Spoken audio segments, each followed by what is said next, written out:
Hello guys, welcome back to cric talks with Kiran. ഇന്ത്യയുടെ ആദ്യത്തെ ഇന്നിങ്സിൽ എന്ത് സംഭവിച്ചോ അത് തന്നെ രണ്ടാമത്തെ ഇന്നിങ്സിൽ സംഭവിച്ചു.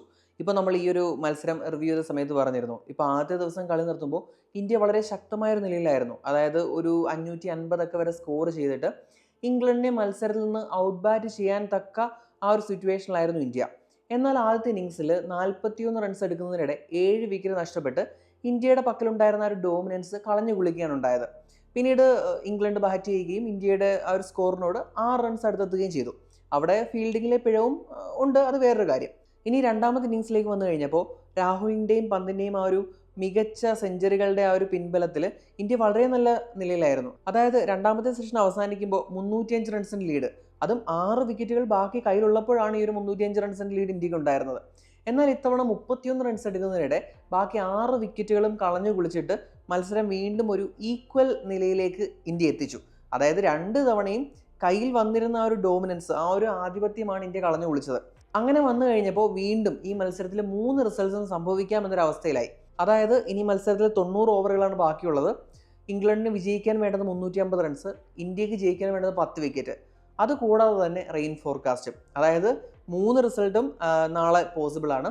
ഇനിയിപ്പോൾ ഇന്നത്തെ മത്സരത്തിലേക്ക് വന്നു കഴിഞ്ഞാൽ ആദ്യത്തെ സെഷൻ എന്ന് പറയുന്നത് ഈ ടെസ്റ്റ് മത്സരത്തിൽ തന്നെ ഏറ്റവും സ്ലോവസ്റ്റ് ആയിട്ടുള്ളൊരു സെഷനായിരുന്നു.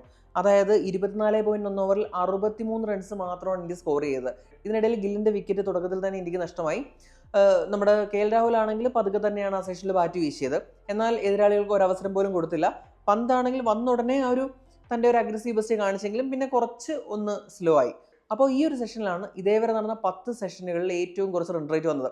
അതായത് ഒരു കോഷ്യസ് സ്റ്റാർട്ട് തന്നെയായിരുന്നു. എന്തായാലും ഇന്ത്യക്ക് ഒന്നിൽ കൂടുതൽ വിക്കറ്റുകൾ നഷ്ടപ്പെട്ടില്ല. അതായത് ഓവർഹെഡ് കണ്ടീഷനാണ്, ബോളിങ്ങിനെ അനുകൂലിക്കുന്നുണ്ടായിരുന്നു. അതുപോലെ തന്നെ ഇൻകൺസിസ്റ്റൻ്റ് ആയിട്ടുള്ള ബൗൺസ്, ഇൻവേരിയബിൾ ബൗൺസും ഉണ്ടായിരുന്നു. ഇങ്ങനെയൊക്കെ വന്നപ്പോഴേക്കും ബോളിങ്ങിന് അനുകൂലമായി. എങ്കിലും ഇന്ത്യ ഒന്നിൽ കൂടുതൽ വിക്കറ്റ് അവിടെ കൊടുത്തില്ല. അപ്പോൾ ഈ ഒരു സെഷനിൽ മെല്ലെപ്പോക്കായിരുന്നെങ്കിലും വിക്കറ്റുകൾ അധികം കൊടുക്കാതിരുന്നത് അടുത്ത സെഷനിൽ ഇന്ത്യക്ക് തീർച്ചയായിട്ടും ഗുണം ചെയ്തു. അതായത് പന്ത് ഇടയ്ക്കൊന്ന് സ്ലോ ആയെങ്കിലും പിന്നീട് വീണ്ടും തൻ്റേതായ ഷോട്ടുകളിലൂടെ ക്രീസിൽ ആധിപത്യം ഉറപ്പിച്ചു.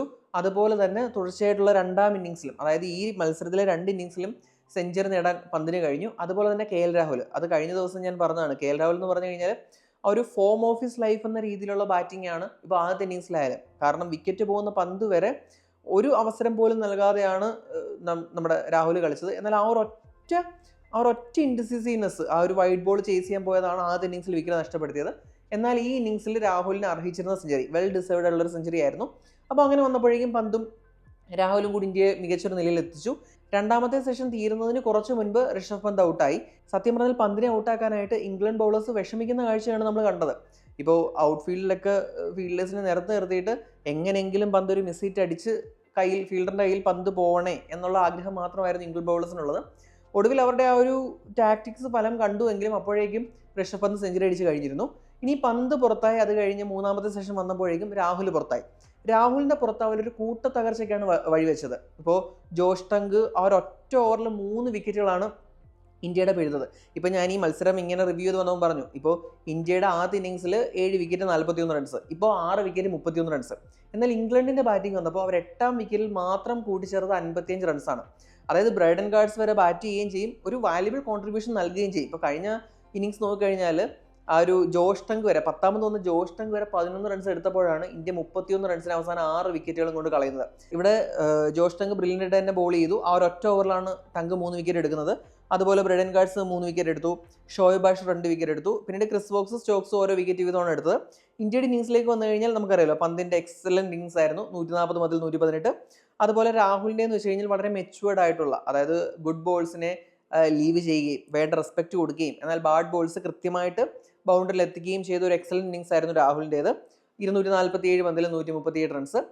ഇനി അങ്ങനെ വന്നപ്പോഴേക്കും ഇംഗ്ലണ്ടിന് ജയിക്കാൻ വേണ്ടിയത് 371 റൺസാണ്. അതായത് ടാർഗറ്റ് ഈസി ആയിട്ടൊരു 425 അപ്പുറം എത്തിക്കാൻ, അല്ലെങ്കിൽ അറ്റ്ലീസ്റ്റ് ഒരു 450 എത്തിക്കാൻ ഇന്ത്യക്ക് അവസരം ഉണ്ടായിരുന്നു. എന്നാൽ അവസാനത്തെ ആ കൂട്ടത്തകർച്ച അതിനനുവദിച്ചില്ല. പിന്നീട് ഒരു ട്രിക്കി ഫേസ് ഇംഗ്ലണ്ട് നാവിഗേറ്റ് ചെയ്തു എന്ന് വേണം പറയാൻ. കാരണം അവസാനം 6 ഓവർ, അതിൽ 3 ബൂംറയുടെ ഓവറുണ്ട്.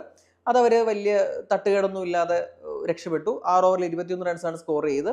ഇനിയും വേണ്ടത് 90 ഓവറിൽ 350 റൺസാണ്.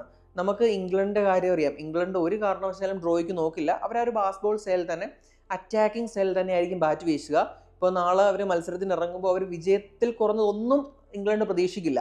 ഇനി ഇംഗ്ലണ്ടിന് ഒരു പ്രശ്നമായിട്ട് വരാൻ സാധ്യതയുള്ളത് ബുംറയാണ്. അതായത് ഇന്ത്യയുടെ ആ ഒരു സാധ്യത മുഴുവൻ ബുംറയുടെ ചുമലിലാണ് ഇരിക്കുന്നത്. ഇപ്പോൾ ബുംറ എറിയാൻ സാധ്യതയുള്ള 20 ഓവർ, എന്തായാലും അതിൽ കൂടുതലൊന്നും ബുംറയ്ക്ക് ഒരു കാരണവശാലും എറിയാൻ കഴിയില്ല. ആ ഒരു 20 ഓവർ എങ്ങനെയെങ്കിലും ഇംഗ്ലണ്ടിന് അതിജീവിക്കാനായി കഴിഞ്ഞാൽ തീർച്ചയായിട്ടും ഇംഗ്ലണ്ടിന് വിജയസാധ്യതയുണ്ട്. എന്നാൽ ബുംറ ഒരു 20 ഓവറിൽ ഒരു 4-5 വിക്കറ്റ് വീഴ്ത്തുകയാണെങ്കിൽ ഇന്ത്യക്ക് സാധ്യതയുണ്ട്.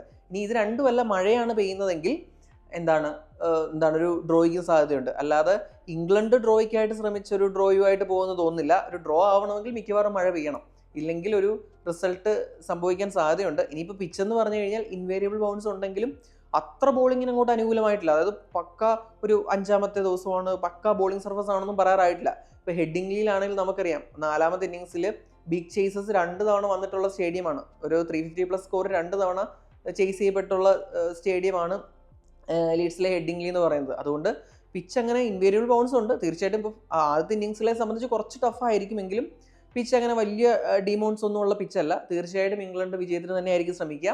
അതുപോലെ തന്നെ ഇന്ത്യ, ഞാൻ ഓൾറെഡി പറഞ്ഞു കഴിഞ്ഞല്ലോ, ബുംറയുടെ ചുമലിലാണ്. ഇനി ആദ്യത്തെ ഇന്നിങ്സിൽ ഉണ്ടായി കഴിഞ്ഞ ഒരു ഫീൽഡിംഗ് പാളിച്ചകളെല്ലാം തീർച്ചയായിട്ടും ഇന്ത്യ അവോയ്ഡ് ചെയ്യണം. ഈ മത്സരം ജയിക്കണമെങ്കിൽ തീർച്ചയായിട്ടും ഇപ്പോൾ ആദ്യ ഇന്നിങ്സിൽ ഇംഗ്ലണ്ട് ഇന്നിങ്സിൽ എത്ര ക്യാച്ചുമാണ് ഇന്ത്യ വിട്ട് കളഞ്ഞത്. അപ്പോൾ ഫീൽഡിങ്ങിൽ അല്പം ഒരു മികച്ച രീതിയിൽ നിന്ന് കഴിഞ്ഞായിരുന്നെങ്കിൽ അറ്റ്ലീസ്റ്റ് ഒരു 100 റൺസിന് ലീഡെങ്കിലും ഒരു ഫസ്റ്റ് ഇന്നിങ്സിൽ ഇന്ത്യക്ക് എടുക്കാമായിരുന്നു. ബാറ്റിംഗിലേക്ക് വരുമ്പോൾ ഒരു കൂട്ടത്തകർച്ച, അതുപോലെ തന്നെ ബോളിംഗിലേക്ക് വരുമ്പോൾ ഒരു മിസ്ഫീൽഡ്. ഇനിയിപ്പോൾ നാളത്തെ ദിവസം അതുപോലെയുള്ള മിസ്റ്റേക്സുകൾ ആവർത്തിച്ച് കഴിഞ്ഞാൽ ഇംഗ്ലണ്ട് സുഖമായിട്ട് ഈ മത്സരം വിജയിക്കും. അറിയാമല്ലോ, അവർ ഒരു അറ്റാക്കിംഗ് സ്റ്റൈൽ തന്നെയായിരിക്കും കളിക്കുക. എന്തായാലും ഒരു മികച്ച ഒരു ത്രില്ലിംഗ് ആയിട്ടുള്ള 5ാം ദിവസത്തിലേക്കാണ് ഈ മത്സരം എത്തി നിൽക്കുന്നത്. എന്താണ് ഇന്നത്തെ ദിവസത്തെ ഒരു മത്സരത്തെക്കുറിച്ചുള്ള നിങ്ങളുടെ അഭിപ്രായം? അതുപോലെ തന്നെ നാളെ എന്തായിരിക്കും സംഭവിക്കാൻ സാധ്യത? കമൻറ്റ് ചെയ്യുക. അടുത്തൊരു വീഡിയോയുമായി ഉടൻ തന്നെ കാണാം. Thanks for watching cric talks with Kiran.